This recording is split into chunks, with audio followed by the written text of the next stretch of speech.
Movie artist అసోసియేషన్లో ఉన్న ప్రతి ఒక్కరికి ఫ్రీగా అందరికీ హెల్త్ ఇన్సూరెన్స్ చేసాం. ఎవరెవరు అప్లై చేశారో వాళ్ళందరికీ వాళ్ళకి నచ్చిన హాస్పిటల్లో వాళ్ళకి చికిత్స పొందుతున్నారు. కొన్ని కేసులు లేటుగా రావడం వల్ల వాళ్ళు అడిగినప్పటికీను మాదాల్ రవి గారు, శివబాలాజీ గారు రాత్రి పగలు కష్టపడి అందరికీ హెల్ప్ అందేటట్టు చూస్తున్నారు. సో ఎవరు మూవీ ఆర్టిస్ట్ మా కుటుంబంలో ఎవరికైనా సరే చికిత్స కావాలంటే అదే మా ఫస్ట్ ప్రయారిటీ. సో దానిపైన మేము చాలా జాగ్రత్తగా స్క్రీనింగ్ చేసినప్పుడు ఎవరికైనా ఏదైనా మేజర్ ప్రాబ్లం బయటపడితే దానికి వీళ్ళు ట్రీట్మెంట్ కూడా చేస్తారు. ఓన్లీ స్క్రీనింగ్ ఇక్కడ ట్రీట్మెంట్లు కొంతవరకు చేస్తారు. కొన్ని స్పెషలైజ్డ్ హాస్పిటల్స్ ఉంటాయి. చాలా పెద్ద హాస్పిటల్స్ కూడా మేము టైఅప్లు పెట్టుకోవడం 50% దాకా డిస్కౌంట్లు ఇప్పించాం. అండ్ హాస్పిటల్స్ అన్నీ కూడా చాలా మంచి పనులు చేస్తున్నాయి, గొప్ప పనులు చేస్తున్నాయి. ఏఐజీ దగ్గర నుంచి, మెడికవర్ దగ్గర నుంచి, కిమ్స్ దగ్గర నుంచి వీళ్ళందరూ they have come forward, they have helped us. And ఆ హెల్ప్ మేమందరం చాలా గ్రేట్ఫుల్గా ఫీల్ అవుతున్నాం. ఈరోజు లిటిల్ ఓవర్ 400 మెంబర్స్, 400 మంది కన్నా కొంత ఎక్కువ మంది చేయించుకున్నారు. నెక్స్ట్ నేను వీళ్ళని రిక్వెస్ట్ చేసింది కూడా ఏంటంటే ఫిల్మ్ జర్నలిస్ట్ అందరికి కూడా ఒక ఫ్రీ హెల్త్ క్యాంప్ వాళ్ళు చేయమని రిక్వెస్ట్ చేశాను. వాళ్ళు ఓకే అన్నారు. కంపల్సరీ ఇంకొక మీ అసోసియేషన్ అందరితో మాట్లాడి ఒక 2 వారాల్లో మీకు కూడా హెల్త్ క్యాంప్ ఇక్కడే జరుగుతుంది. సారీ,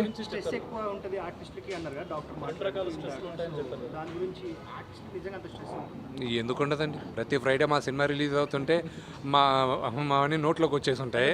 సో ప్రొడ్యూసర్లకు ఉంటాయి, అందరికీ ఉంటాయి. ఇప్పుడు ఏ యాక్టర్కి గ్యారంటీగా పని దొరుకుతుంది 365 రోజులు అనేది కష్టం. అతి తక్కువ మందికి ఉంటుంది పని. సో ఈ సినిమాలో నా పాత్ర బ్రహ్మాండంగా ఉంటే వచ్చే సినిమాలో నన్ను గుర్తించి మిగతా వాళ్ళు నాకు అవకాశం ఇస్తారన్న ఆశ ప్రతి ఒక్కరికి ఉంటుంది. ఆ స్ట్రెస్ ఉంటుంది. సారీ,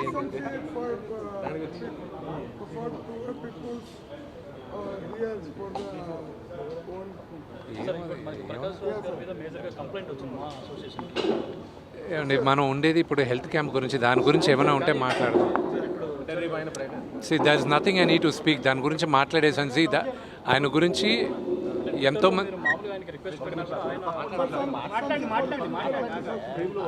అది ఆయన ఇష్టం, అది ఆయన టోటల్ ఆయన పర్సనల్ వ్యూ. నా పర్సనల్ వ్యూ నేను వ్యక్తం చేశాను. ఒక హిందూగా, ఒక తిరుపతిలో ఉన్న ఒక నివాసిగా దానికి కమ్యూనల్ కలర్ లేదని నాకు గర్వంగా చెప్పుకోగలను. సో అది కరెక్ట్ కాదు అని చెప్పాను, అంతేగాని దానిపైన ఆయన నేను చిన్నప్పటి నుంచి నాన్నగారి సినిమాలో ఆయన యాక్ట్ చేసినప్పటి నుంచి నేను చూసాను. నేను అంకుల్ అని సంబోధిస్తాను. ఆయన అంటే నాకు గౌరవం, అంతేగాని there is nothing controversial about it.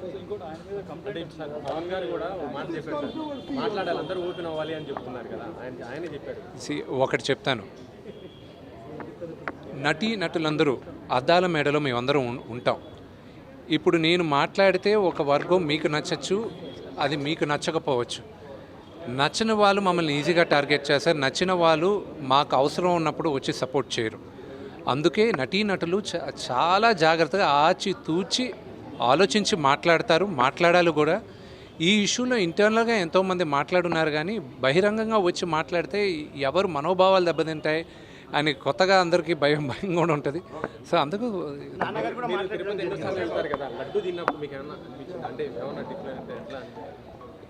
అండి దేవుడి పైన నమ్మకంతో విషం తాగినా కూడా అది అమృతంలాగే ఉంటుంది. ఆ నమ్మకం ఏ లెవెల్లో ఉందనేది మనకి.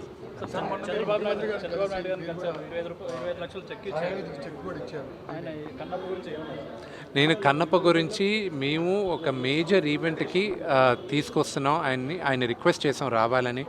అది శ్రీకాళహస్తిలోనే జరగాలి. ఎందుకంటే ఇంత భారీ బడ్జెట్ పెట్టి ఆ ఈశ్వరుడి పైన సినిమా తీస్తున్నాం, కన్నప్ప పైన సినిమా తీస్తున్నాం. భారతదేశం అంతా కన్నప్ప గురించి, శ్రీకాళహస్తి మహత్యం గురించి తెలియాలన్న ఉద్దేశంతో ఆయన కూడా వస్తే బాగుంటుంది, మన తెలుగు వాళ్ళ ఘనకీర్తి ఏంటో కూడా చెప్పాలి అనే ఉద్దేశంతో సినిమా చేస్తున్నాం. పరమేశ్వరుడి దయ, మేము కూడా దానికోసం వెయిటింగ్. ఆ త్వరలో చెప్తాను. బ్రహ్మాండంగా ఉందండి ఆయన దగ్గర ఉన్న స్పందన. Family, friends, family relatives and you know మిగతా క్వశ్చన్స్ అని వీటి గురించి మీరు నాన్నగారిని అడగాలి. నాన్నగారు జానీ మాస్టర్ వివాదం మీ దగ్గరకు వచ్చిందా? మాస్ ఎందుకు నన్ను ఎందుకు కాంట్రవర్సీ చేస్తారు? దాని గురించి ఆల్రెడీ ఓవర్, దాని గురించి ఓవర్ కోర్టులో చేస్తున్నారు. అయితే మీరు దృష్టికి వచ్చేది సార్